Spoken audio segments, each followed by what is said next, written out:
So, it finally happened. I finally finished the Rabbit Tetralogy by John Updike. And I thought, 1,500 pages, by the way, and I thought that I was going to do individual reviews of all four novels, but as I kept reading, I realized that this is just one massive novel in four parts, if you would. So, to me, it wasn't really necessary to do four separate reviews. Now, this book is good. Do I recommend it to anybody? I do not. Why is that? You see, this book is something special to me because John Updike does something tremendous. This book, the Rabbit Angstrom novels, the Tetralogy, this book, okay, I'm just gonna call it one novel, okay? This book is the quintessential novel about the quintessential boomer, okay? I've said this before in my Rabbit Run review. John Updike does something tremendous here. He just has a way of just writing and talking about the most banal things possible, and yet it's still kind of fun to read about. I don't know how that works. After I finished reading the first book, Rabbit Run, I said that I had, high expectations, which means that I was expecting more than just the description of Rabbit's kind of mundane lifestyle in a way. I wanted more. I wanted something different to happen. It didn't happen. In these books, we follow our boy Rabbit through his life, in his 20s, in his 30s, in his 40s, and in his 50s. And it's just the depiction of just your average life, led by your average boomer. It's pretty banal stuff. Nothing really out of this world insane happens. There aren't any great revelations. There aren't insane plot lines or plot threads. The writing in points of the writing here and there is just magnificent. Of course, Updike, when he wants to, he can write, just amazing, beautiful sentences and paragraphs. It's unfortunate because I think these books are lacking something. Something is missing. I don't exactly know what it is. And that doesn't mean that these books are terrible. They're not. They are, in a sense, average. But they're still fun to read, though. In the first book, at the end, their second child dies because of Janice, and that's pretty much the craziest thing that happens in these novels. Afterwards, it gets pretty much, it becomes a routine. It becomes a schedule. Nothing really out of the ordinary happens. We just follow the life of Rabbit Angstrom and his little problems with money and his wife and his family and his job and his kid and etc. and his love life and his nostalgia for his basketball days. It's pretty much standard. If you are expecting one of those long novels that have insane twists and turns where we have great realizations or character development. You're not gonna find stuff like that in these books. I would say that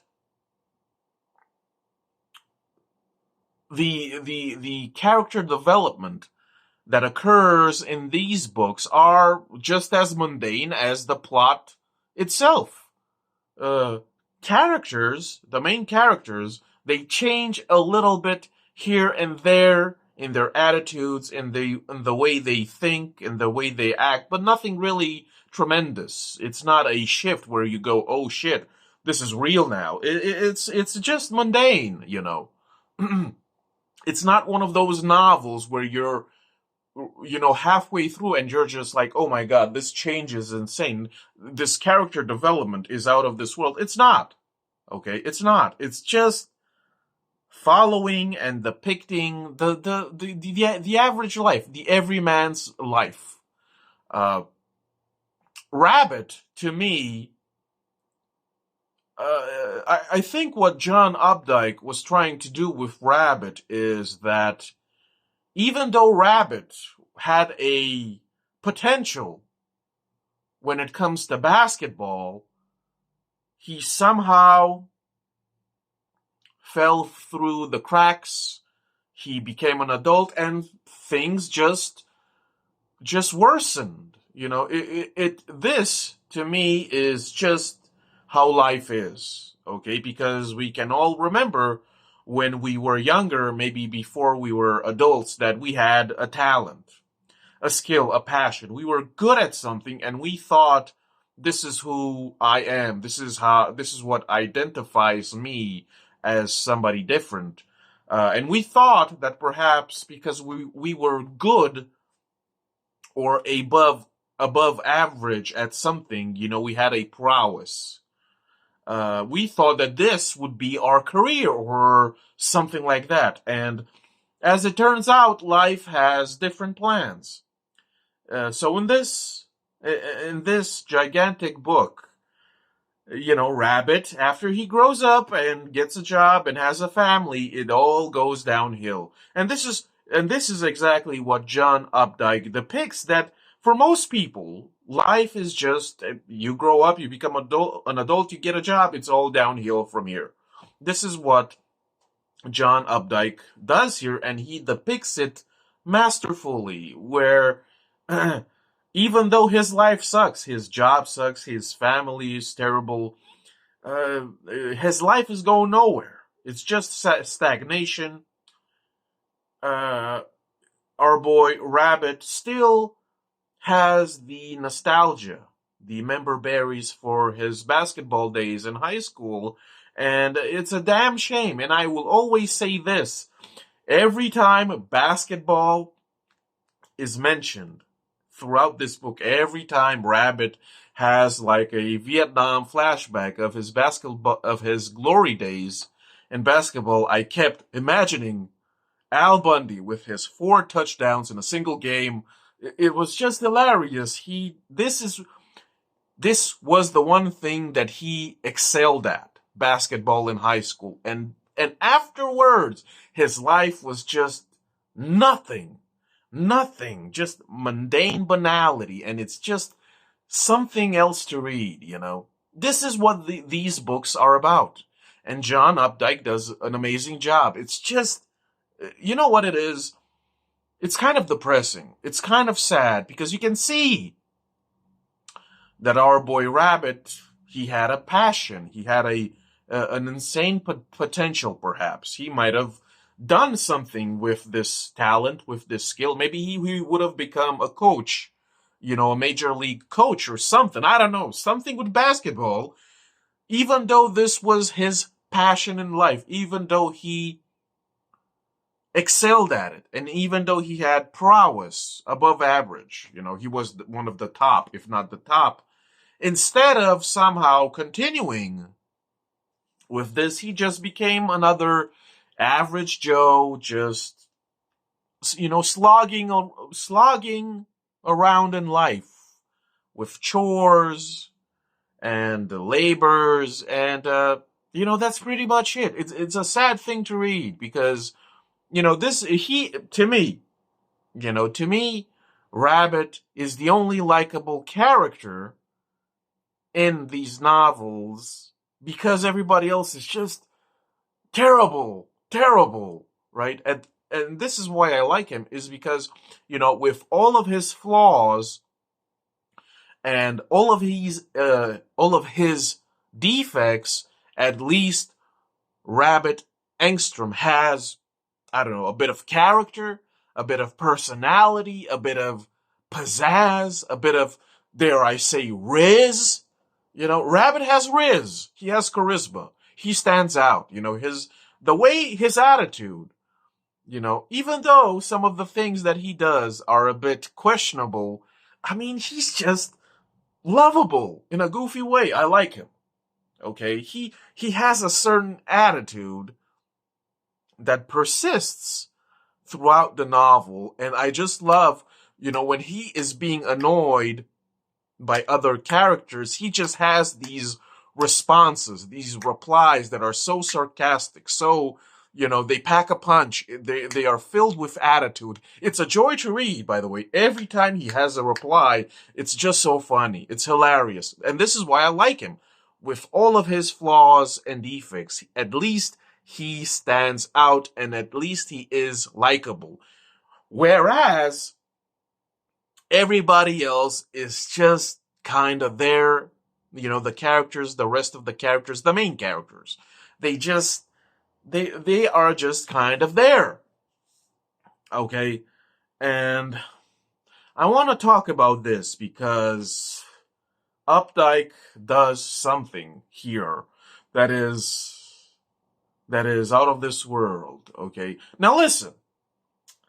By the second novel, I just couldn't stand Janice. Okay, Janice is a bit of an annoying person. Okay, Janice is Rabbit's wife. Okay, and by the second novel, to me, she just becomes unlikable. She is just annoying and obnoxious. She is just a pestering pest.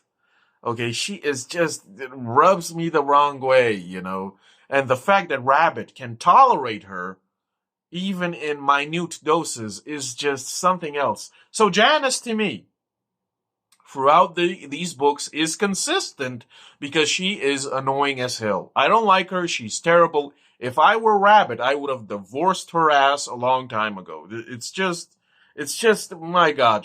There are points throughout these books where I'm just rolling my eyes. When Janice opens her mouth, I'm just like, my God, she is pure death. She is pure cancer. Okay. And to prove my point, she is the mother of the worst character ever conceived. Okay. And yes, here we are. This is what I really wanted to talk about because, hey, Janice being just the worst piece of shit she is, with all of her annoying characteristics. Janice with all of her just upsetting traits. Okay, she is tolerable, whereas her son, Nelson, my dear viewers, if you've read this book, you understand exactly what I'm talking about. Nelson, the son of Rabbit and Janice, he is by far the most annoying, the most obnoxious, irritating, the most nausea-inducing, the most disgusting abomination that I have ever seen and read about. Okay, he is the worst character in these books, these novels, and he is also one of the worst characters I have read in a long time. I have never, let's just say this, in a long time, I haven't come across such a just repellent, repulsive individual. Like, he is just on another level. Nelson Angstrom is from beginning to end, from beginning, middle, and end, just the cancer, the sarcoma of this book tetralogy. Updike has done a masterful thing here. He has created a truly loathsome individual who I just despise with all my heart. Okay, Nelson is the villain of these books. Even when he was a child in the first book, he was just, my God, this whiny, bitchy, crying, weeping little loser. Okay, and I'm being a bit hateful here, but you know, it's biased, you know, but it's subjective. But my God, he is just the worst of the worst, period. My God, every time he came on the page and opened his mouth, it doesn't matter if he's a child or a teenager or an adult, every time he comes on the page, I just want to punch his face and just push him off a bridge. Nelson Angstrom is just one of those characters that you just hate instantaneously. Updike has done an amazing job here. Okay, and you could argue, okay, you can defend his disgusting personality and all of his behaviors and his just toxicity. He is a toxic little worm, and you can defend the way he acts and the way he thinks and the way he treats his loved ones, because, you know, when he was a kid, especially in the first two novels, his parents, Janice and Rabbit, they were a bit chaotic. They were a bit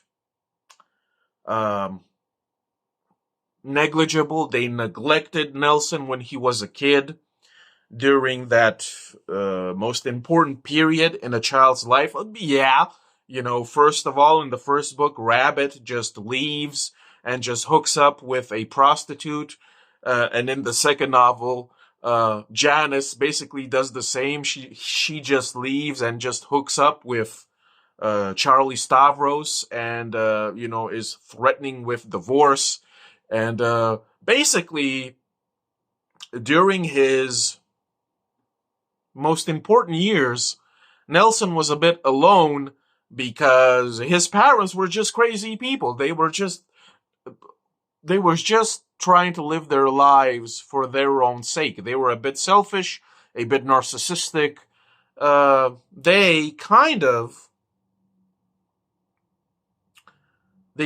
abandoned Nelson.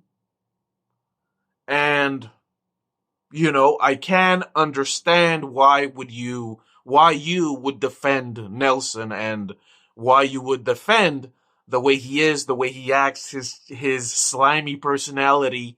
I get it. You know, you could say that he was traumatized as a kid because of the way his parents acted. It kind of makes sense, but that does not change the fact, not in the least, that I just hate his guts, and I think he is the villain of these four novels, and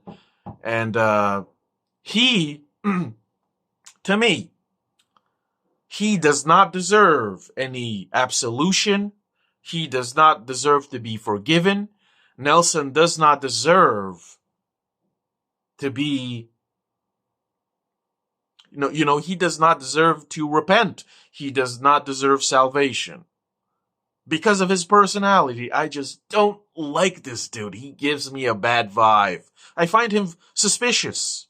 He's just so slimy, right? He is a slimy little worm, okay? And unfortunately, especially in the last book, Rabbit at Rest, Nelson, for some reason, he doesn't really get punished as I would have liked him to get punished. In the last book, Nelson just just basically steals from his parents, from their fortune. He destroys the car business, the car lot, the Toyota car lot. He just basically embezzles like $150K or $200,000 for his chronic drug addiction, and he just basically ruins everybody's lives and just wastes all everybody's money on drugs, and he just puts a lot of problems for everybody else. He just makes life miserable for everybody else, and apparently his drug dealers are calling his parents, and somebody has to pay. I don't know, is this the cartel? But whatever. It's a really kind of a scary situation when Rabbit picks up the phone and somebody's like, well, somebody has to pay for all of his debts. Nelson has debts, a lot of money for his drug habit, and I do not like the fact that for some reason Updike doesn't punish him the way that he deserves to be punished. Nelson deserved far worse. He just gets sent to a rehab center, and he finds Jesus, and that's about it. See you later, alligator. And when I read this, I was just like, huh? Like, no way, Jose. This is unacceptable to me. Nelson deserved at least to get the shit kicked out of him. He deserved a beating like nobody else. At least, if my son wasted my money, $200K, let me tell you, he would get D's and a couple of kicks too.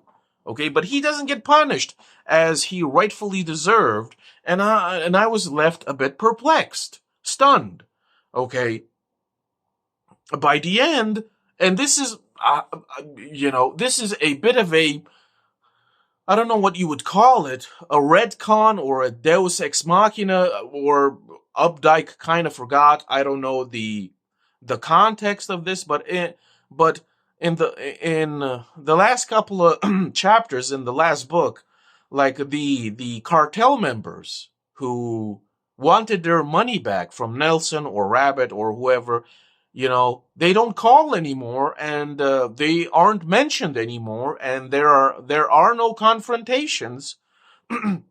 So the people who Nelson owes a lot of money, they don't show up. They kind of disappear into thin air, and all of the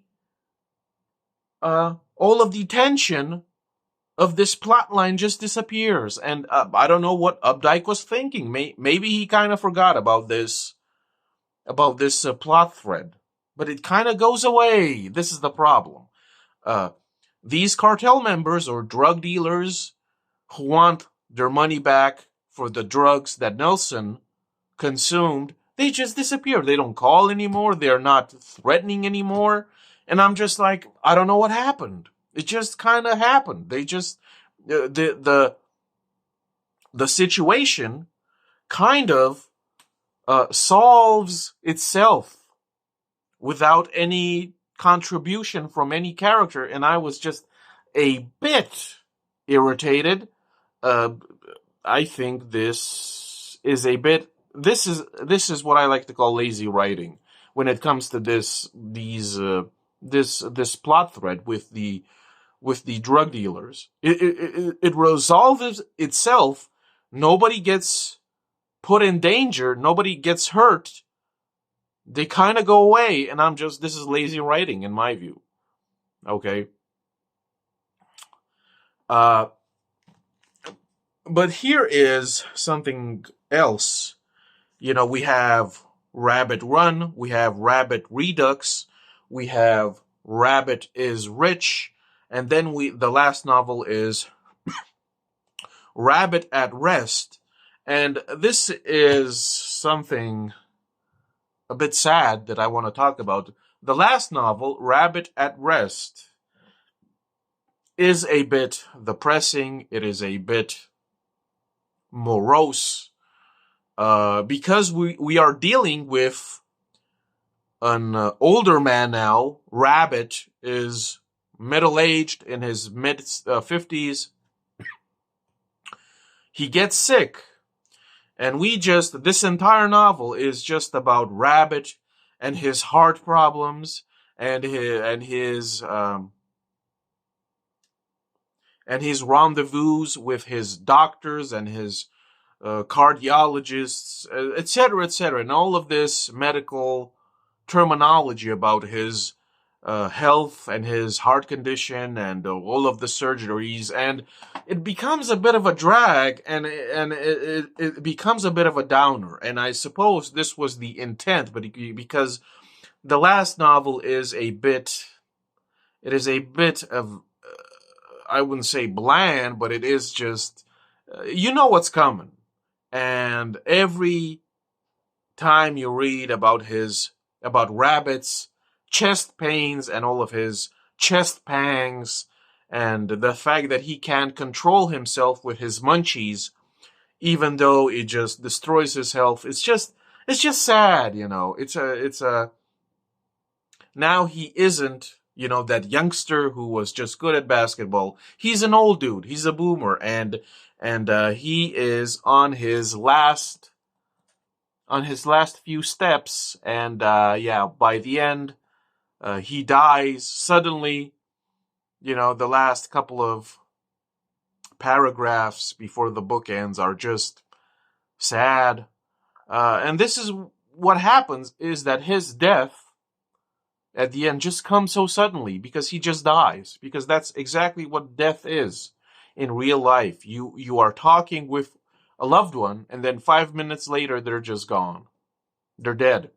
And that's it. It's so sudden. Instant. Right? And the ending is powerful. Okay? Overall,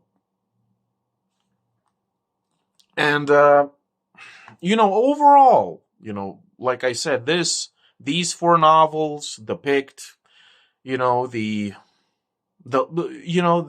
our lives. Most of our lives are just mundane, banal, repetitive. And most of us, even though when we were younger, we were just so passionate about something, life has a way of just turning us into, these robots, these slaves, and we just do whatever we can to just, exist and survive. And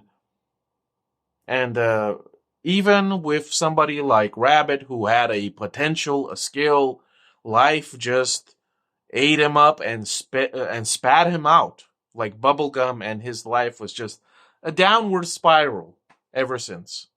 When he became an adult, it was just downhill, and it was just stagnation and repetition, and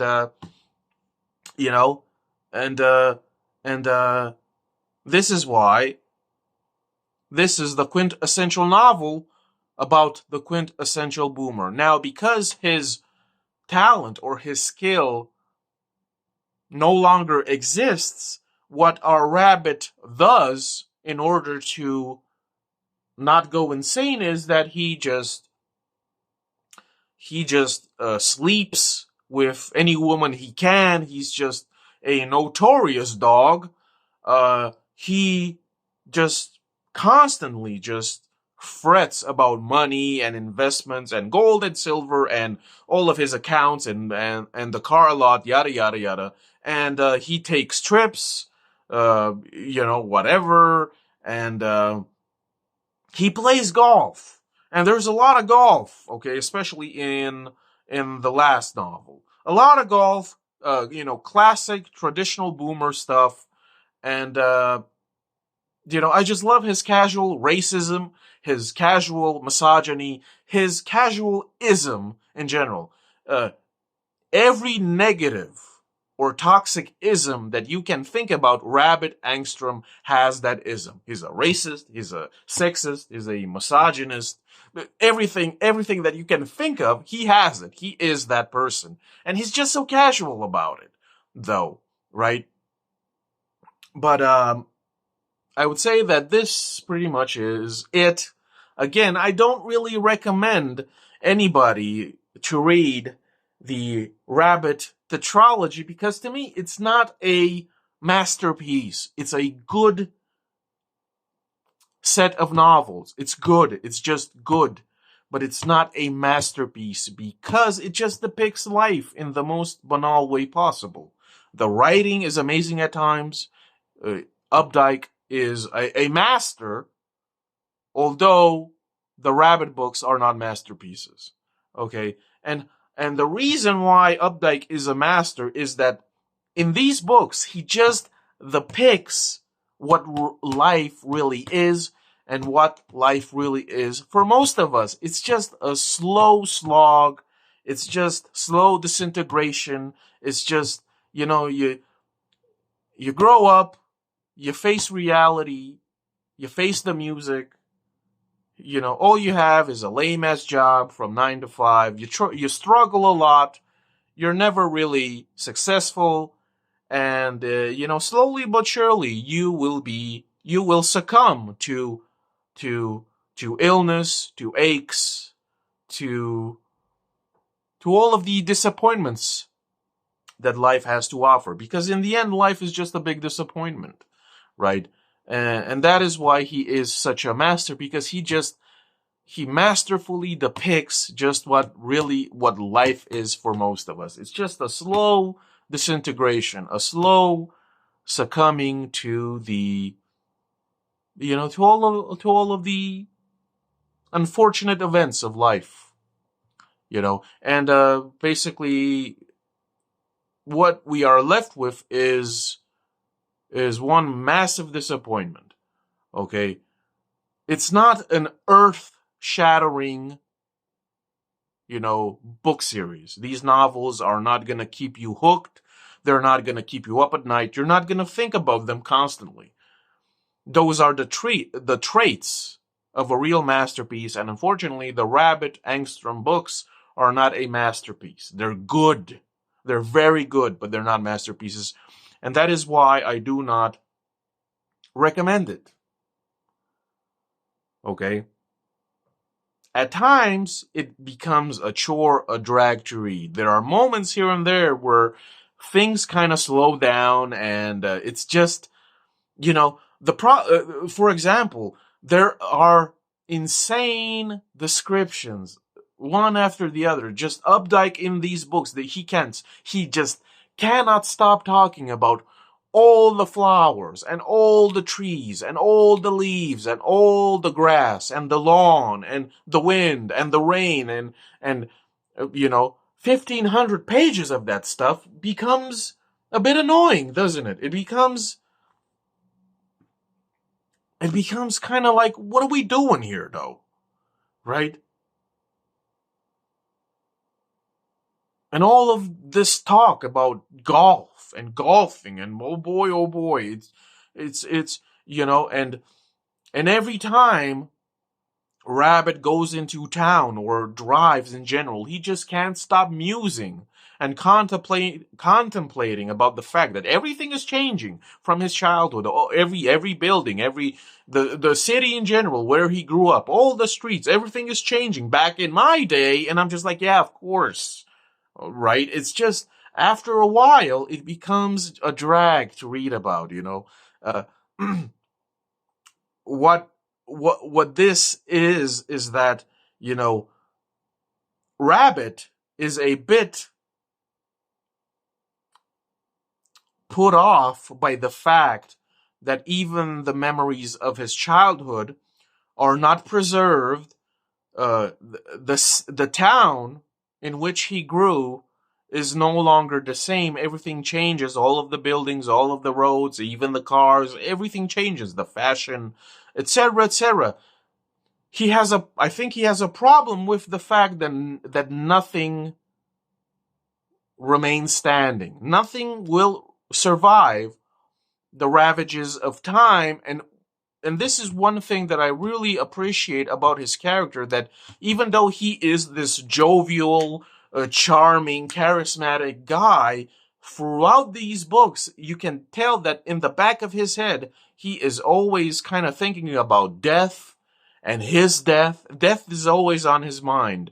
And death, this sad reality that is death, kind of clouds his, his happiness, because he always knows that, death is always here with us. Death is always lurking beside us.